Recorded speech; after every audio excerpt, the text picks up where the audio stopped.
Hello friend, नमस्कार। कैसे हैं आप सभी लोग? सब ठीक होंगे और आप लोगों की पढ़ाई सब सही चल रही होगी, अपेक्षा रखता हूँ।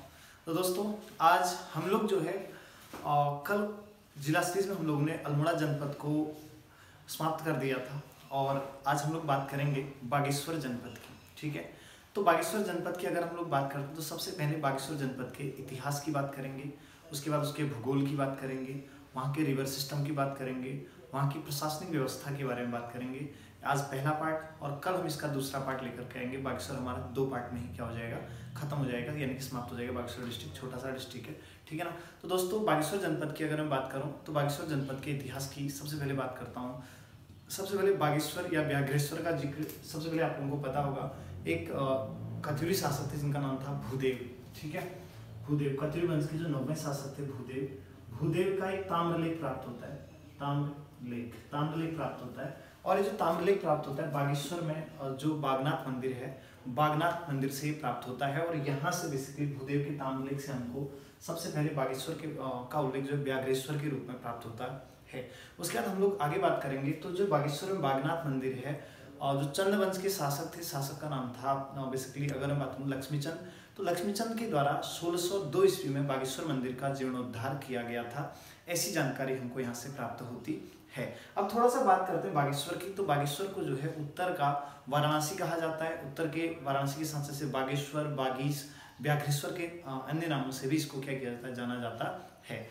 तो देखिए, आगे बात करेंगे बागेश्वर की, बागेश्वर के इतिहास की। तो आप जैसा कि आप सभी लोगों को ज्ञात होगा, कुली बेगार प्रथा इतिहास में एक महत्वपूर्ण घटना है। कुली बेगार प्रथा, कुली बर्दायश, ये आप लोगों ने पढ़ा होगा। तो कुली बेगार प्रथा का अंत जो है 13 और 14 जनवरी 1921 को उत्तरायणी के मेले के अवसर पर, जब बागेश्वर में आप लोगों को पता होगा एक प्रसिद्ध मेला लगता है, उत्तरायणी का कौतिक बोलते हैं उसको, ठीक है ना। तो उत्तरायणी के मेले के अवसर पर यहाँ पे क्या हुआ था, लगभग 40,000 लोगों की भीड़ इकट्ठा हुई थी। और उस भीड़ का जो नेतृत्व किया गया था हरगोविंद पंत और बद्रीदत्त पांडे के द्वारा किया गया था, ठीक है ना। बद्रीदत्त पांडे के द्वारा किया गया था 1921 में। तो ये भी जो है हमारे इतिहास की एक महत्वपूर्ण घटना बागेश्वर में घटित होती है। और इसके साथ ही अगर मैं बात करूँ तो जो बागेश्वर है, बागेश्वर में 1921 में कुली बेगार की अगर मैं बात करूँ तो कुली बेगार कहते किसे हैं। कुली बेगार की अगर मैं बात करूँ तो कुली बेगार जो है, जब अंग्रेज होते थे वो क्या करते, यहाँ के जो स्थानीय लोकल लोग होते थे उनसे काम तो लेते थे लेकिन काम के बदले पैसा नहीं देते थे, उसे बेगार कहते हैं। तो हर वहाँ पे जो प्रधान बोलते थे उस टाइम, प्रधान के बाद रजिस्टर होते थे, उनमें कुलियों का नाम लिखा रहता। तो जैसे कोई अंग्रेज है आज जो है, माना हम अभी हल्द्वानी में, हल्द्वानी से कहीं दूसरी जगह पर हमको जाना है, तो यहाँ से हल्द्वानी के कुली वहाँ तक अंग्रेज को जो है पहुँचाएंगे, ठीक है। और उसके और बर्दायश से मतलब अंग्रेजों के खाने पीने की जो व्यवस्था होगी स्थानीय लोग करेंगे और उनके बदले निःशुल्क करना होगा, ठीक है। तो इस प्रथा का विरोध किया गया 1921 में सरयू तथा गोमती नदी के संगम पर। जो कुली बेगार का एक रजिस्टर था, हर गांव से मंगाए गए, उनको बहा दिया गया और कुली बेगार प्रथा को हमेशा के लिए समाप्त कर दिया गया था। तो दोस्तों, 1921 में कुली बेगार प्रथा के अंत के पश्चात आप लोगों ने नाम सुना होगा जिसे हम लोग कहते हैं, आप लोगों ने एक नाम सुना होगा बद्रीदत्त पांडे। बद्रीदत्त पांडे को कुमाऊं केसरी की उपाधि दी गई थी, ठीक है ना, बद्रीदत्त पांडे को। और बद्रीदत्त पांडे के द्वारा कुमाऊं का इतिहास नामक एक पुस्तक का लेखन भी किया गया था, ठीक है, ध्यान रखिएगा। तो आगे बात करते हैं बागेश्वर के इतिहास में और क्या होता है। सबसे महत्वपूर्ण घटना 1921 जून का महीना, महात्मा गांधी क्या करते हैं, बागेश्वर की यात्रा करते हैं। बागेश्वर में जो है, जो सरयू नदी के तट के पास में ही जो है नुमाइश का मैदान है, नुमाइश मैदान में एक स्वराज भवन का उद्घाटन किसके द्वारा किया जाता है, महात्मा गांधी के द्वारा किया जाता है अपने कौसानी प्रवास के दौरान।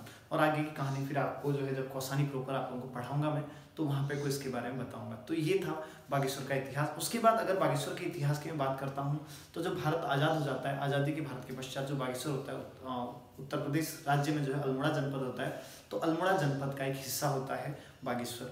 और फिर अगर हम लोग बात करते हैं तो बागेश्वर को लगभग 1968 में क्या किया जाता है, नगर पालिका बनाई जाती है।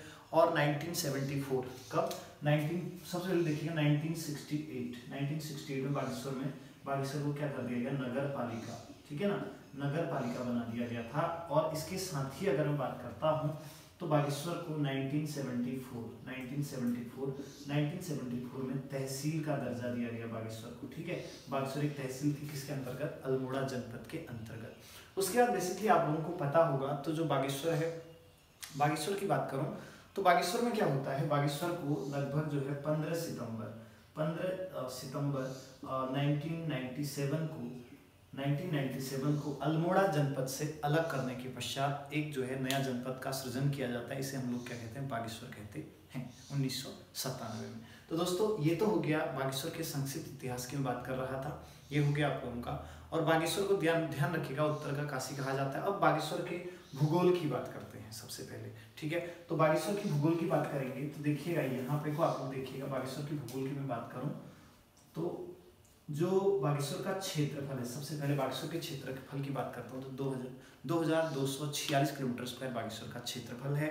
और यहाँ बागेश्वर की अगर मैं आगे बात करता हूँ तो आप लोगों को मैं बता दूँ कि यहाँ का जो बागेश्वर का लिंगानुपात है, लिंगानुपात जो है 10,090 लिंगानुपात यहाँ पर है। अब लिंगानुपात का मतलब होता है प्रति 1000 पुरुषों पर स्त्रियों की जो संख्या होती है उसे हम लोग क्या कहते हैं, लिंगानुपात कहते हैं। और वैसे लिंगानुपात की दृष्टि से भारत उत्तराखंड का सबसे जो अगर मैं मतलब सर्वाधिक लिंगानुपात वाला जिला है तो वो आपका क्या हो गया, आपका जो यहाँ पे को अल्मोड़ा हो गया, 1139 अल्मोड़ा का है, ठीक है दोस्तों।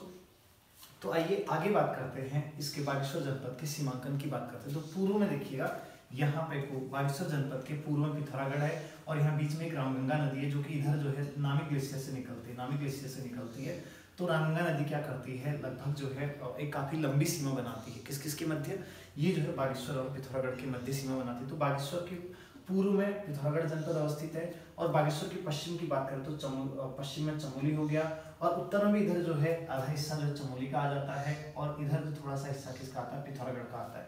और दक्षिण की बात करते हैं तो बागेश्वर के दक्षिण में जो है पूरा का पूरा अधिकांशतः अल्मोड़ा जनपद अवस्थित है।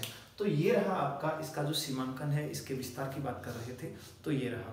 अब आगे बात करेंगे हम लोग यहाँ पे को, जैसा कि आप लोग देख पा रहे हैं यहाँ पे मैं बात कर रहा हूँ बागेश्वर के तहसीलों की। बागेश्वर में 4 तहसील है, 4 तहसील में कपकोट, गरुड़, बागेश्वर और कांडा, और इसमें 3 उप तहसीलें हैं। 3 उप तहसीलें, सबसे पहले इधर सामा आ गया और अगर आप लोग यहाँ पे को देखेंगे तो इसको हम लोग बोलते हैं दुगनाकुरी, और इधर अगर हम लोग देखते हैं तो ये वाला जो आपका क्या हिस्सा हो गया ताकवा से लगता हुआ काफली गेर बोलते हैं, ठीक है। तो 3 उप तहसीलें होगी, 4 यहाँ पे को क्या होगी, तहसील हो गई। और विकासखंडों की बात करते हैं तो केवल 3 विकासखंड है, कपकोट हो गया, गरुड़ हो गया और बागेश्वर हो गया, 3 विकासखंड है। और यहाँ पे विधानसभा सीटों की अगर मैं बात करता हूँ तो इसके जो विधानसभा सीट हैं, 2 विधानसभा सीट है, एक बागेश्वर है और एक कपकोट है। और बागेश्वर विधानसभा क्षेत्र जो है 80 के लिए, ठीक है, शेड्यूल कास्ट यानी कि अनुसूचित जाति के लिए आरक्षित की गई है, ठीक है। तो आइए आगे बात करते हैं, आगे बात करेंगे इसके। अब देखिएगा प्रॉपर जो बागेश्वर है, बागेश्वर की बात करते हैं बागेश्वर के पूर्व में, ठीक है।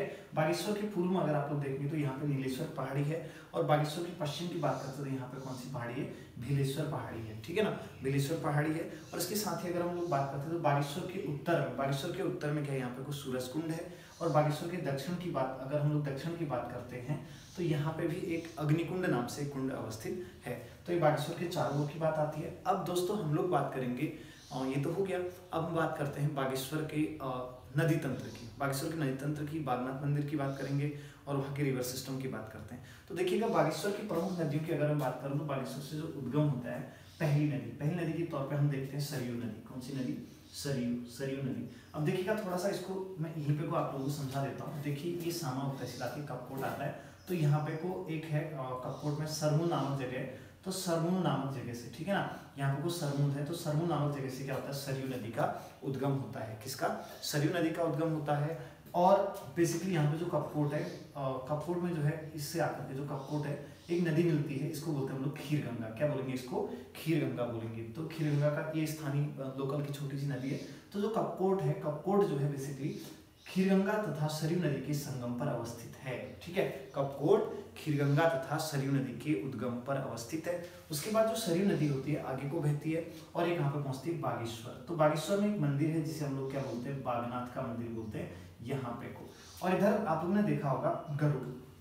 तो दोस्तों गरुड़ की अगर हम लोग बात करते हैं तो गरुड़ में यहाँ पर कौसानी में देखा होगा आप लोगों ने, इसे बोलते हैं देवराज श्रेणी। क्या बोलते हैं, देवराज श्रेणी बोलते हैं। यहाँ पर पर्वत श्रेणियां हैं। इसकी जो उत्तरी ढाल है, उत्तरी ढाल को देवराज श्रेणी कहते हैं, देवरा, ठीक है ना, देवराज श्रेणी के नाम से जाना जाता है। और ये यहाँ से आकर के यहाँ पे कोई नदी मिलती है, इसे हम लोग बोलते हैं सरयू। के बाद इसकी जो सहयोगी नदी है इसे हम लोग बोलते हैं गोमती। क्या बोलते हैं, गोमती के नाम से इसको जानते हैं, ठीक है ना। इसके हम लोग क्या बोलते हैं, गोमती नदी बोलते हैं। और ये जो है देवराज श्रेणी से निकलती है, ठीक है। देवराज श्रेणी कौसानी की उत्तरी ढाल में अवस्थित है और अगर गोमती नदी की मैं बात करूं तो बेसिकली यहाँ पे गोमती नदी के किनारे पे ही, ठीक है ना, गोमती नदी के किनारे पे ही जो है एक मंदिर है जिसे हम लोग क्या कहते हैं, बैजनाथ मंदिर के नाम से जानते हैं, ठीक है। बैजनाथ मंदिर का निर्माण कत्यूरी शासकों के द्वारा किया गया था और बैजनाथ यानी कि गरुड़ जो घाटी है, बैजनाथ घाटी में जो है कत्यूरी वंश की, ठीक है, कत्यूरी वंश या फिर कार्तिकेयपुर राजवंश की द्वितीय राजधानी यहाँ पे को थी, ठीक है, ध्यान रखिएगा। और पहले कहाँ थी, कार्तिकेयपुर से यहाँ पे जो राजधानी स्थानांतरित की गई थी वो किसके द्वारा की गई थी, नरसिंह देव के द्वारा की गई थी, ठीक है। तो अब बागेश्वर में क्या होता है, सरयू तथा गोमती नदी के संगम पर मतलब यहाँ पर कौन सा मंदिर है, बागनाथ मंदिर अवस्थित है। इसके इतिहास के बारे में आप लोगों को बता चुका हूँ और इसको जो है यहाँ पे भगवान शिव का मंदिर है, ठीक है, भगवान शिव का मंदिर है। तो ये देखिए, और यहाँ से जो सरयू नदी होती है फिर उत्तराखंड मतलब बेसिकली जो है सरयू नदी यहाँ से अल्मोड़ा जनपद में क्या कर लेती है, इंटर कर लेती है।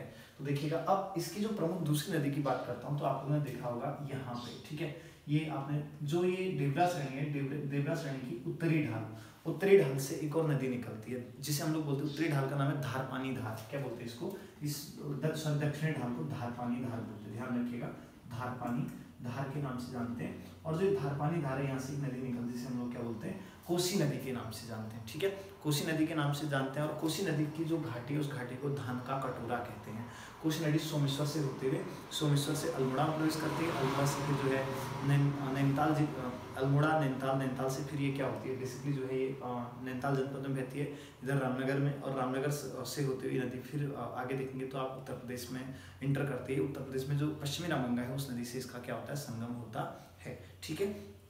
तो दोस्तों ये रहा आपका जो कोसी नदी का नदी तंत्र, और ये कोसी नदी रही। इसके बारे में डिटेल में फिर आपको जब उत्तराखंड का नदी तंत्र करके अलग अलग वीडियो आएंगे, जब आप लोगों को मैं उत्तराखंड का भूगोल पढ़ाऊंगा तो वहाँ पे को क्या कहते हैं, इसके बारे में आप लोगों को डिटेल से मैं समझाऊंगा, समझ रहे हैं ना। तो दोस्तों ये रहा, ये इसका सीमांकन है, ये मैं आप लोगों को यहाँ पे को समझा चुका हूँ और आप प्रशासनिक इकाइयों के बारे में आप लोगों को बता चुका हूँ और इसके साथ ही जो है इसके इतिहास के बारे में जितने भी महत्वपूर्ण तथ्य हैं उन सारे के सारे तथ्यों से अवगत करा चुका हूँ।